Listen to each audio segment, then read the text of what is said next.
Зейін, осы қауіпті вирус таралып жатқан шақта дәрігерлермен қосылып, ғалымдар да қарап қалмай, қолдан келгенше қарманып жатыр, иә? Осымен келісесіз бе?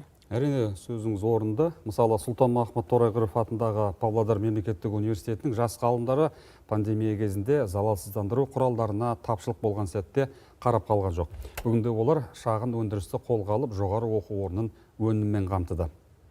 Иә, антисептикті әзірлеуде қолданылатын негізгі компонент ретінде сот шешіммен тәркіленген спиртті қолданған. Жастардың тағы бір тобы антибактериалды жарықшам жасап, құрылғыны нарыққа шығарған. Ғалымдардың жетістіктері туралы аймақтағы тілшіміз бөлсін.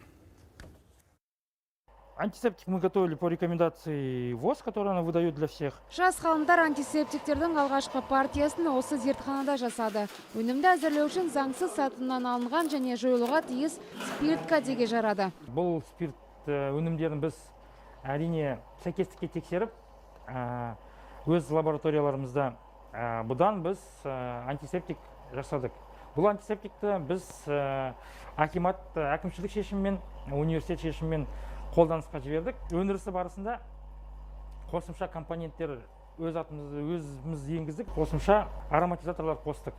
Глицерин сутегінің асқын тотығы, дистелденген су және спирт антисептик жасау әдісі қарапайым. Ең бастысы дүниежүзілік денсаулық сақтау ұйымының рецептурасына сәйкес болса болғаны. Бүгінгі күнге дейін университетінің бұл зертханасында осындай құралдың 1000-нан аса литрі өндірілді.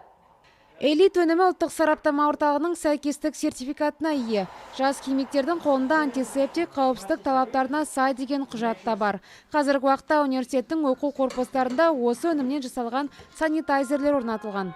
Нам повезло на самом деле, что өнімді жасау үшін материал жетерлік, университетті қамтуға жетеді. Болашақта өнімділік қуаттылығын арттырып, нарыққа шығарғымыз келеді. Этил және изопропилді спиртті қолданамыз. Қолды залалсыздандыру кезінде теріге зиян келмес үшін глицерин қолданамыз. Ал сутегі асқын тотығы антисептикті қолданыс мерзімін ұзартады.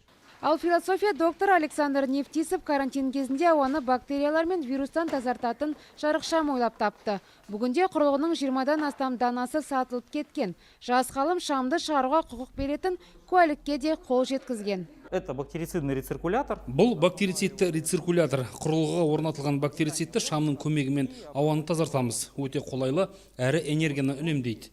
Бұл жарықшам шамамен 8 ватт тұтынады. Ал шамның өзі 3 ваттан көп қуат тұтынады. Қазіргі уақытта Өскемен және Нұр-Сұлтан қаласының кәсіпкерлерінен тапсырыстар түсуде. Болашақта жоғары оқу орны жанынан еңбекқор студенттерге арналған өндірістік алаңдар құрылады.